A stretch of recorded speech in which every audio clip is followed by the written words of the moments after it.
मैंने वेटर की नौकरी की। 200 रुपये रात के मिलते थे हम लोग को शादी पार्टियों में। 2015 की बात है।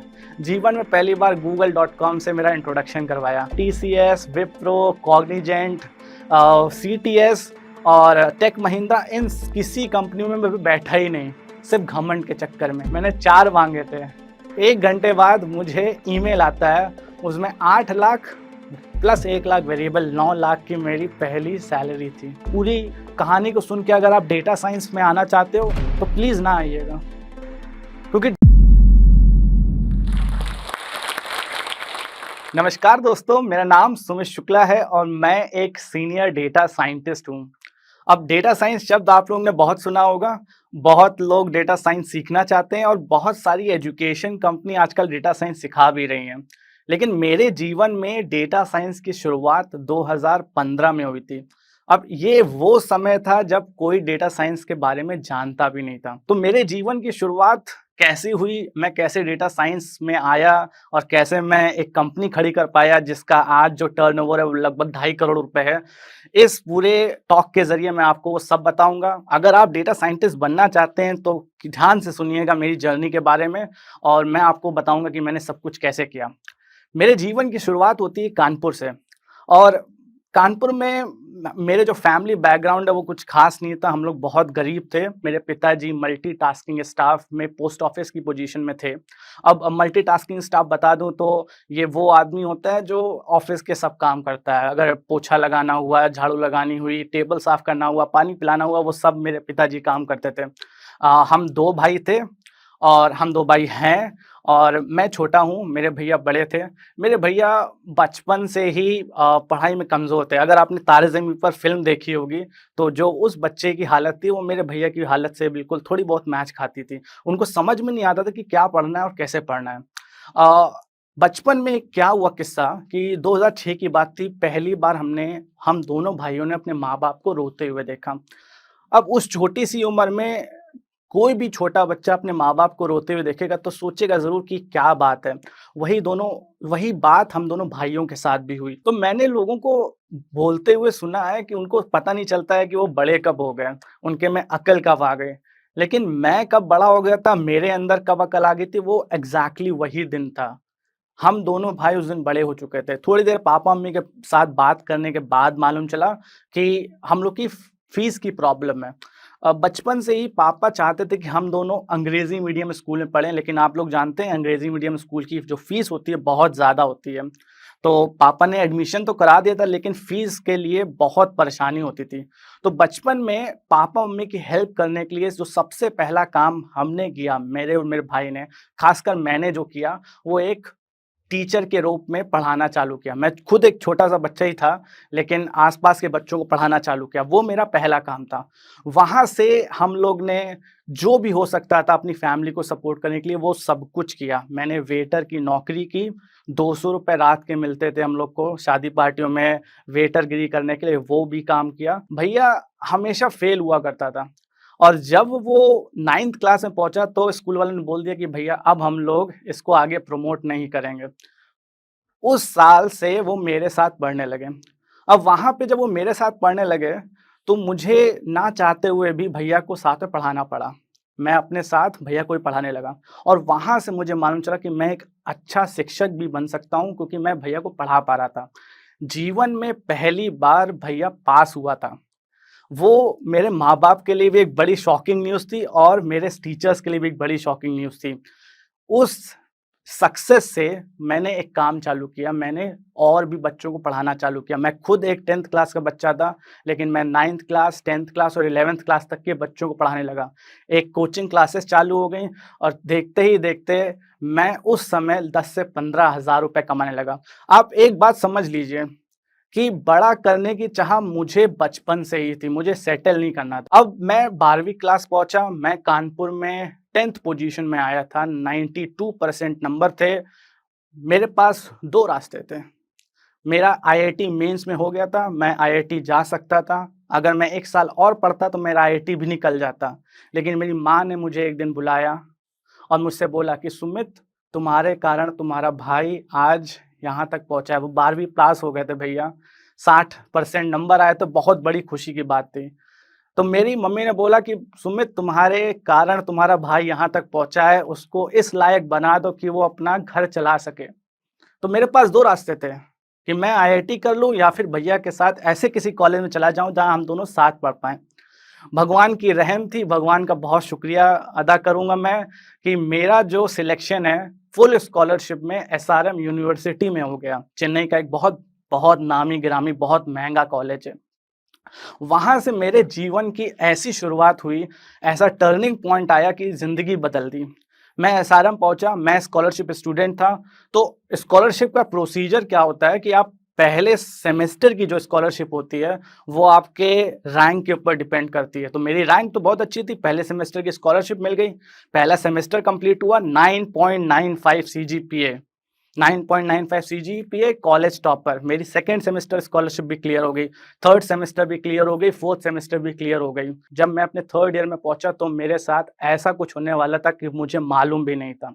मेरे प्रोफेसर ने मुझे बुलाया और बोला कि सुमित, अब मैं तुम्हारे लिए स्कॉलरशिप रिकमेंडेशन लेटर नहीं लिख सकता हूँ। आपको अगर स्कॉलरशिप चाहिए ना, तो आप सिर्फ अपने एकेडमिक्स के बलबूते स्कॉलरशिप नहीं ले सकते हो, क्योंकि वहाँ स्कॉलरशिप के लिए बहुत बच्चे आपके साथ हैं, वो सब आपके साथ लड़ाई कर रहे हैं स्कॉलरशिप के लिए। आपको एकेडमिक्स में अच्छा होना चाहिए, आपको अपने कॉलेज के लिए कुछ करना चाहिए, आप अपने कॉलेज को कितना रिप्रेजेंट कर रहे हो, आपने कौन से रिसर्च पेपर में काम किया है, आपने कौन सी एक्स्ट्रा करिकुलर एक्टिविटीज़ में काम किया। और मेरे लिए सब कुछ ज़ीरो था। मैं तो उदास, मैंने प्रोफेसर से बोला, प्रोफेसर मैं क्या करूँ? आप बताइए, मुझे कुछ ज्ञान नहीं है, क्या करूँ? तो उन्होंने बोला कि जाओ बेटा, एसआरएम मेडिकल कॉलेज है, हम लोग के यूनिवर्सिटी में एक मेडिकल कॉलेज भी है, कि जाओ बेटा, वहाँ एक प्रोफेसर हैं, वो एक कुछ प्रोजेक्ट में काम कर रहे हैं, उनको एक बीटेक का बच्चा चाहिए, जाओ मिलो जाके उनसे। मैं गया मिलने उनसे, सेम डे पहुँच गया और वो अपना मेरे को प्रोजेक्ट समझाने लगे। तो वो उस समय एक्स-रे इमेजेस का यूज़ करके ब्रेस्ट कैंसर डिटेक्ट कर रहे थे और वो अपना प्रोजेक्ट समझा रहे थे। मैं खड़ा हूँ, वो अपना प्रोजेक्ट समझा रहे हैं, बड़ा ध्यान से मैं सुन रहा हूँ। 15 मिनट उन्होंने प्रोजेक्ट समझाया और उन्होंने लास्ट में बोला कि मुझे एक लड़का चाहिए, एक स्टूडेंट चाहिए जो मुझे पाइथन में हेल्प कर सके। पाइथन ज़िंदगी में पहली बार इस शब्द को मैंने सुना और मैं खड़ा हूँ और मैं उनसे बोलता हूँ कि सर, पाइथन क्या होता है? आप सोचिए एक बार कि इतना बड़ा आदमी जो कि अपने कीमती 15 मिनट निकाल के मुझे समझा रहा है कि ये प्रोजेक्ट हम लोग कर रहे हैं और मुझे एक पाइथन में बंदा चाहिए और मैं एक गधों के तरीके बोल रहा हूँ, सर पाइथन क्या होता है? आप ही सोचिए कैसा रहा होगा माहौल। तो मैं वो प्रोफ़ेसर इतना गुस्सा किए मेरे ऊपर, कहते हैं तुम निकल जाओ यहाँ से, तुम किसी लायक नहीं हो।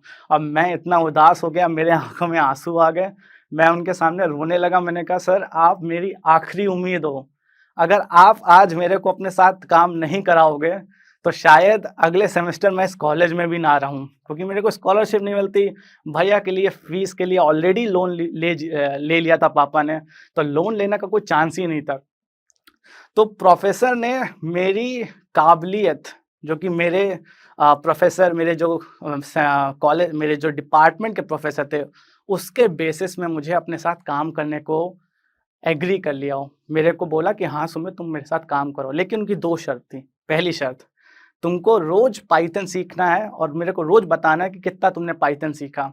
दूसरी शर्त, तुमको जितना भी मैथ्स आता है, जितना भी स्टैटिस्टिक्स, प्रोबेबिलिटी आता है, वो सब जितनी भी तुम्हारी नॉलेज है, उसका यूज़ करना है तुमको मेरे प्रोजेक्ट में। मैंने उनकी 2 शर्तें मानी, क्योंकि मेरे पास कोई और रास्ता ही नहीं था, मुझे मानना ही था। मेरे पास कोई रास्ता नहीं था, तो सबसे आसान रास्ता था दोस्त के पास जाना। मैं दोस्त के पास गया, मैंने दोस्त से पूछा कि भाई ऐसा कुछ है, मुझे पाइथन सीखनी है, बताओ कैसे करेंगे? वो मुझे ले गया लाइब्रेरी बिल्डिंग, 2015 की बात है। जीवन में पहली बार google.com से मेरा इंट्रोडक्शन करवाया। उससे पहले मेरे लिए सब कुछ किताब था। मुझे कोई भी आंसर चाहिए होता तो मैं किताब खरीद लेता था और किताब से ही निकालता था कि इस क्वेश्चन को कैसे अच्छे से अच्छे तरीके से सॉल्व कर सकते हैं। मैं 3-4 किताबें पढ़ रहा था। लेकिन आज, उस दिन 2015 की जब बात, जब मैं कंप्यूटर लैब में उसके साथ गया, उस दिन मालूम चला मुझे कि ये जो गूगल और यूट्यूब की बला है ना, ये बड़ी चमत्कारी चीज़ है भाई। तुम कुछ भी डालो तुम्हारे सामने है। भाई तुमको पैसे खर्चे नहीं करने हैं, मतलब तुमको कुछ भी सीखना है ना, तुम सीख सकते हो। और मेरे जीवन में मैंने डिसाइड कर लिया कि यही सीखना है मेरे को। मैं रोज पहले 2 घंटा 4 बजे से 6 बजे तक मैं प्रोफेसर के साथ काम करा और 6 बजे से 8 बजे तक, क्योंकि 8 बजे लाइब्रेरी बिल्डिंग बंद हो जाती थी, मैं वहाँ पे पाइथन सीख रहा था। अब स्टार्टिंग में मेरी जो सीखने की जर्नी थी ना, बड़ी कठिन थी, क्योंकि मुझे तो कंप्यूटर भी चलाना नहीं आता था। आपने अगर कोई मिल गया फ़िल्म देखी होगी तो रोहित मेहरा जो है ना वो अ, वाला वाला सीन होता है जहाँ पे वो बताता है कि एक फ़ोल्डर से दूसरे फ़ोल्डर में कॉपी कैसे करते हैं फ़ाइल। मुझे ना उसका जो मीनिंग है वो उस दिन समझ में आया था जब मैं एक्चुअली में अपने आप कर रहा था।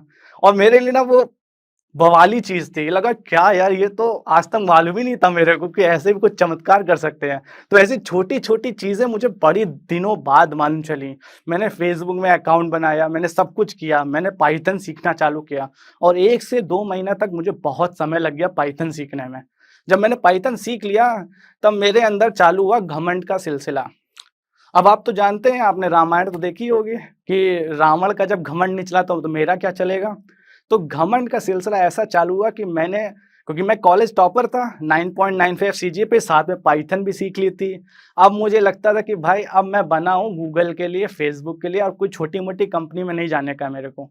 मैंने प्रोजेक्ट भी कंप्लीट कर लिया था, तो रिसर्च पेपर में मेरा नाम भी था। तो ये सब करने के बाद मुझे लगता था कि अब मैं गूगल में जाऊँगा, जहाँ पे कम से कम 10 लाख रुपए की सैलरी होनी चाहिए मेरी। अब ये घमंड के चक्कर में मैंने क्या किया कि जो भी कंपनी आ रही थी, जैसे टीसीएस, विप्रो, कॉग्निजेंट, सीटीएस और टेक महिंद्रा, इन किसी कंपनी में मैं बैठा ही नहीं, सिर्फ घमंड के चक्कर में। मुझे लगा कि ये सब कंपनी मेरे लिए नहीं बनी भैया। हम जाएँगे गूगल में, हम जाएँगे फेसबुक में। गूगल, फेसबुक आई, वो हमको लात मार के चली गई। कॉलेज के 7th सेमेस्टर खत्म हो चुका था। कॉलेज के ऐरे-गैरे, नत्थू-कैरे सबको नौकरी मिल चुकी थी। सुमित शुक्ला जो कि कॉलेज के टॉपर थे, उनको नौकरी नहीं मिली थी। अब आप सोचिए, कॉलेज का टॉपर, नौकरी नहीं मिली, कितनी बेइज़्ज़ती की बात है।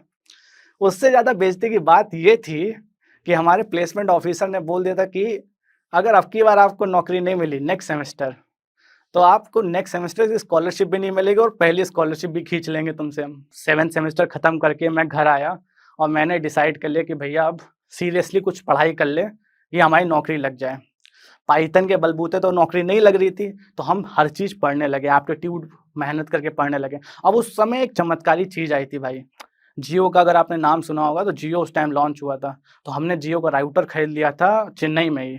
उसका प्रयोग करके हमने सब चीज़ सीखना चालू किया, पाइथन भी सीखना चालू किया, अच्छे से हर चीज़ सीखना चालू किया और एक कंपनी थी एनालिटिक्स लैब करके, गुड़गाँव की कंपनी है, वहाँ पे हमने डेटा साइंस को सही से सीखना चालू किया, वहाँ पे एनरोल कर लिया। मेरा 8th सेमेस्टर में जब मैं पहुँचा, ये पूरी पढ़ाई करने के बाद जब मैं 8th सेमेस्टर में पहुँचा, तो पहली जो कंपनी आई, उसका नाम था स्पोर्ट्स मैकेनिक्स। अब वो हायर तो कर रहे थे सॉफ्टवेयर डेवलपर को, तो उनके लिए पाइथन थोड़े बहुत क्वेश्चन वो पूछने वाले थे। मैं पाइथन में तो भैया तैयारी कर लिया था अपनी। कॉलेज के सिर्फ 15 बच्चे उसमें बैठे, एप्टीट्यूड राउंड हुआ, 5 बच्चे इंटरव्यू में पहुँचे। मेरा 5वां नंबर था। इंटरव्यू ने एक-एक करके सबको बुलाया, मैं 5वें नंबर पे कमरे में पहुँचा, 2 बंदे बैठे हुए थे। एक बंदा मेरे से क्वेश्चन पूछ रहा था, उसने मेरे से 5 क्वेश्चन पूछे पाइथन के कि ये प्रोग्राम लिखो, ये लिखो, ये लिखो, फिबोनाची सीरीज़ बनाओ, ये बनाओ। मैंने सब बता दिया क्योंकि सब रट्टा मार के आए थे हम लोग तो। मैंने बता दिया, तो मुझे मालूम था कि मैं सिलेक्ट हो चुका हूँ। तो ऐसे वो जो मेरे से क्वेश्चन पूछ रहे थे, ऐसे मेरे से पूछे कि Sumit, do you want to have a cup of coffee? भैया अंग्रेजी में हमसे पूछ लिया, कॉफ़ी पीना है? हम भी बिल्कुल संतुष्ट हो गए थे ना कि भाई अब तो नौकरी लग गई है। हम भी बोल दिए, हाँ सर पिलाइए कॉफ़ी, हम भी पिएँगे कॉफ़ी। तो वो कॉफ़ी मँगवा लिया और पूछने लगे, सुमित बताओ अपने बारे में थोड़ा-सा। तो हम उनको अपनी पूरी दास्तान बताने लगे। हम वेटर की नौकरी किए थे, ये कंप्यूटर चलाना नहीं आता था, स्कॉलरशिप में पूरा पढ़ाई कर रहे हैं और उनको पूरी दास्तान बताने लगे कि हम डेटा साइंस भी पढ़ रहे हैं और डेटा साइंस में हमने ये काम किया हुआ है। तो दूसरे जो भैया बैठे हुए थे साथ में, वो हमसे पूछ पड़े कि Sumit, do you want to work for Indian hockey team? हमारा 7th सेमेस्टर खत्म हो गया, मैं कानपुर में वापस आ गया, कानपुर में मैं हॉकी सीखने लगा। कानपुर में स्टेडियम है ग्रीन पार्क करके, वहाँ पे जाके मैं शाम-शाम हॉकी खेलने लगा, सीखने लगा और मैंने पढ़ाई-लिखाई सब छोड़ दी। मुझे लगा अब तो मेरा सिलेक्शन हो गया, हॉकी खेलेंगे। 1 महीना गुज़र गया, मुझे स्पोर्ट्स मैकेनिक्स से कोई कॉल नहीं आई। मैं परेशान, मैं करूँ क्या? मैंने फेसबुक में उस बंदे को ढूँढा जिसने मुझे बोला था कि वो परफॉर्मेंस एनालिस्ट की पोज़ीशन देगा और उनको मैंने मैसेज किया। उन्होंने बोला कि Sumit, I am really sorry for this कि मैं टूर में चला गया था और मैं एचआर को बता नहीं पाया। मैं एचआर को बोलता हूँ कल तुमको कॉल करेगी। एचआर ने मुझे कल कॉल किया, मतलब अगले दिन कॉल किया और उन्होंने बोला कि Sumit, why don't you come for the interview tomorrow? Kanpur से चेन्नई की दूरी 48 घंटे की है, 48 मतलब लगभग ढाई दिन लग जाते हैं। और मैडम बोल रही थी कल आ जाओ इंटरव्यू देने।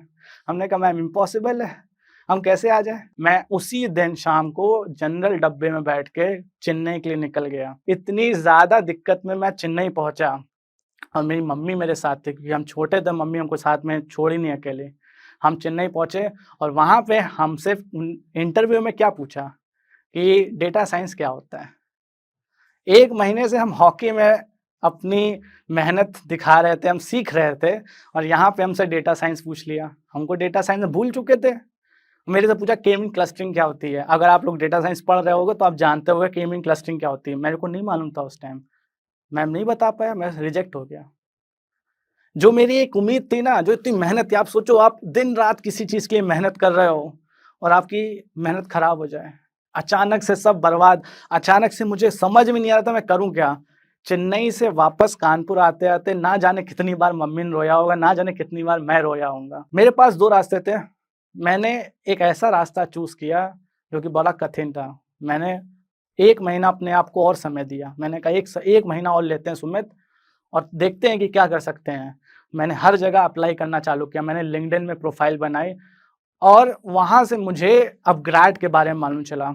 अपग्रेड उस टाइम हायरिंग कर रहा था आर्टिफ़िशियल इंटेलिजेंस रिसर्च असिस्टेंट की, रिसर्च की पोजीशन थी। वहाँ पे मेरा इंटरव्यू लगभग 15 दिन चला। पहले राउंड से दूसरे राउंड में 15 दिन का गैप था। आखिरी राउंड मेरा अ, अपग्रेड के जो मैनेजिंग डायरेक्टर हैं, जो को-फाउंडर हैं, मयंक कुमार, उन्होंने लिया था। उन्होंने मेरे से एक सवाल पूछा, कहते हैं सुमित तुम्हारी ना ही अंग्रेज़ी अच्छी है, क्योंकि उस टाइम मेरी अंग्रेज़ी बहुत ख़राब थी और ना ही तुमको डेटा साइंस में बहुत अच्छा आता है कुछ, क्योंकि आपको जैसे बताया मैं डेटा साइंस सबको भूल गया था। तो तुम कैसे काम करोगे? मैंने कहा सर मुझे कंप्यूटर चलाना नहीं आता था, मैं अपने आप सीखा हूँ। अगर आप मौका देंगे तो मैं कुछ कर लूँगा। अगले दिन सुबेरे एचआर का कॉल आया, वो मेरे से पूछते हैं सुमित तुम्हारी एक्सपेक्टेशंस क्या हैं? एक कानपुर के छोटे से घर से, गरीब घर से लड़के से आप पूछोगे तुम्हारी एक्सपेक्टेशंस क्या हैं? मेरी बहुत बड़ी जो एक्सपेक्टेशन थी ना वो 10 थी। मेरे को जॉब चाहिए थी तो मैंने 4 डर-डर के बोल दिया। मैंने कहा 4 लाख से कम ना दीजिएगा, क्योंकि उससे कम में मुंबई में सर्वाइव करना मुश्किल है। मैंने 4 माँगे थे। 1 घंटे बाद मुझे ईमेल आता है, उसमें 8 लाख प्लस 1 लाख वेरिएबल 9 लाख की मेरी पहली सैलरी थी। उस दिन मेरा पूरा परिवार रोया था। मैंने बचपन में अपने माँ-बाप को रोते हुए देखा था। ये दूसरी बार था मैं अपने माँ-बाप को रोते हुए देख रहा था और सब रो रहे थे, क्योंकि वो नौकरी मुझे नहीं मिली थी, वो नौकरी मेरे परिवार को मिली थी। मैं पहुँचा मुंबई में काम करने और मेरी जो पोज़ीशन थी ना उस टाइम, वो रिसर्च पोज़ीशन थी, तो मुझे पढ़ने का बड़ा मौका मिला। ट्रिपल आईटी बैंगलोर के प्रोफ़ेसर के साथ मैं पढ़ने लगा। उनके साथ मुझे मिल के रिसर्च पेपर्स लिखने का काम होता था, रिसर्च करने का काम होता था, मॉड्यूल्स बनाने पड़ते थे, लोगों को पढ़ाना कैसे है। तो मैं डेटा साइंस में एक होता है ना दरिया में घुस गया था। मैं कूद गया था ऐसी दरिया में जहाँ मैं हर चीज़ को बारीक नज़रों से देख रहा था। मैं बहुत अच्छी तरह पढ़ रहा था और 1 साल 9 महीना मैं पढ़ता गया, बहुत पढ़ा मैंने। ग्रेड में काम करते-करते मुझे 1 साल 9 महीने हो चुका था और एक दिन मेरे साथ एक घटना हुई। अब ये घटना आप लोग के साथ अगर कभी हो तो ऐसे अब्रप्ट डिसीजन ना लीजिएगा। लेकिन मैंने उस समय आनन-फानन में एक फ़ैसला कर लिया था।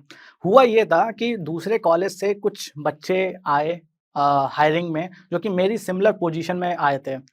उनकी जो सैलरी थी स्टार्टिंग सैलरी वो 15 लाख थी और मेरी जो सैलरी थी वो 9 लाख थी, उसमें थोड़ा बहुत इंक्रीमेंट मिल गया था तो 9 लाख 80 हज़ार लगभग पहुँच चुकी थी। अब मुझे ना उस समय ऐसा फीलिंग आ रहा था कि यार मेरी क्यों इतनी कम है? क्या मैंने कुछ गलत किया है?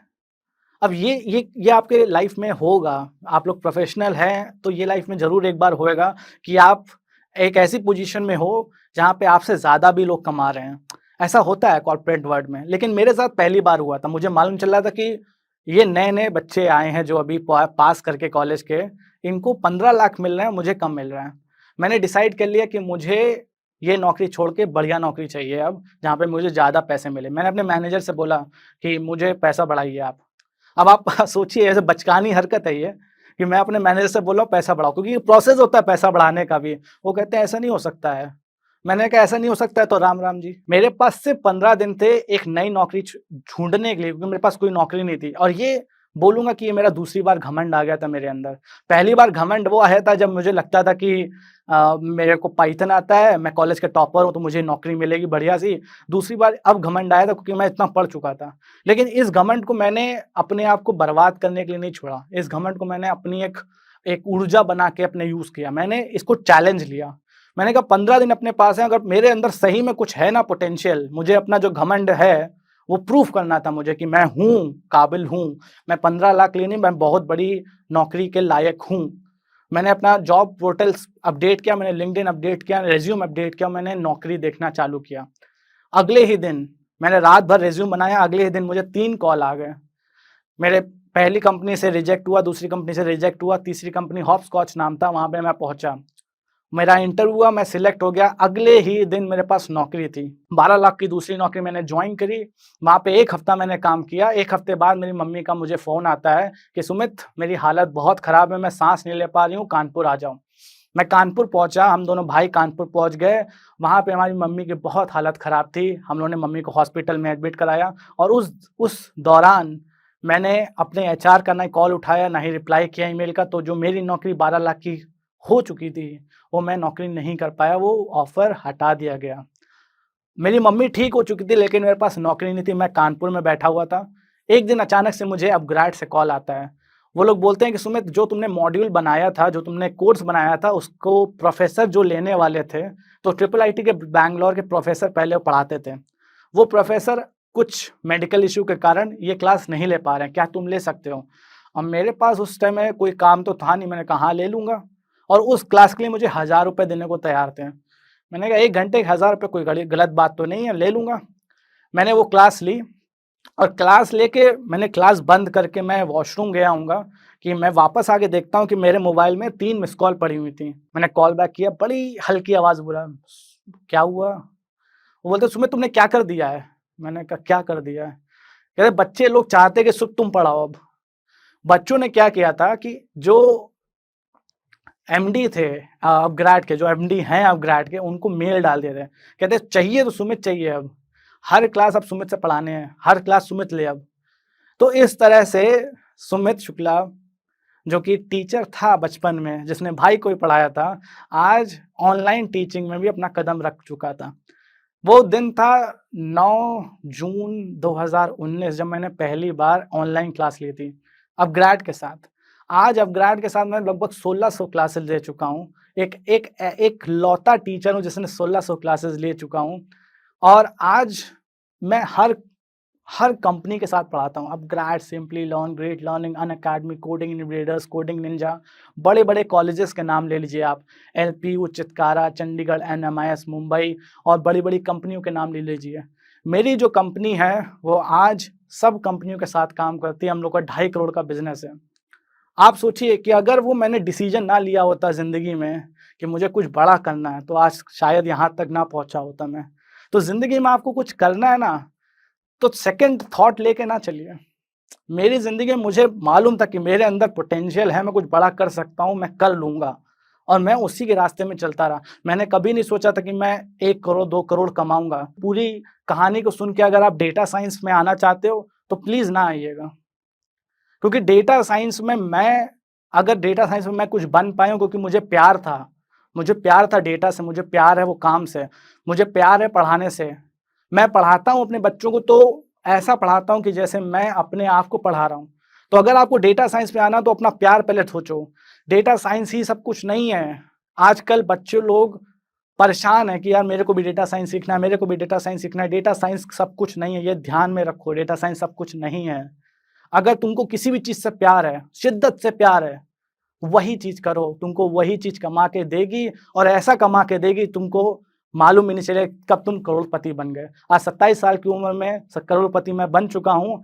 इसका सिर्फ़ एक श्रेय जाता है, वो मेरी काबिलियत थी और जो मेरा प्रेम था पढ़ाई से और पढ़ाने से। धन्यवाद। क्योंकि आप जोश टॉक्स देख रहे हैं तो जाहिर सी बात है कि आप अपनी जिंदगी में कुछ बड़ा करना चाहते हैं और वो सारे स्किल्स सीखना चाहते हैं जिनसे आप अपने सपने पूरे कर सकें। और आपके इन्हीं सपनों को पूरा करने में मदद करता है जोश टॉक्स का इंग्लिश स्पीकिंग ऐप, जिसमें हम आपकी मदद करते हैं उन सारे स्किल्स को सीखने में जिनसे आप बाकियों से आगे बढ़ सकते हैं। चाहे इंग्लिश बोलने में कॉन्फिडेंस और फ्लुएंसी की कमी हो या पर्सनालिटी डेवलप करने में परेशानी हो रही है, इस सब के लिए आपको वन स्टॉप सॉल्यूशन हम देना चाहते हैं और इसका नाम है जोश टॉक्स इंग्लिश स्पीकिंग ऐप। तो इंतजार किस बात का है? आज ही डाउनलोड कीजिए जोश टॉक्स इंग्लिश स्पीकिंग ऐप और अपनी सक्सेस की तरफ एक नया कदम बढ़ाइए। Click the link now.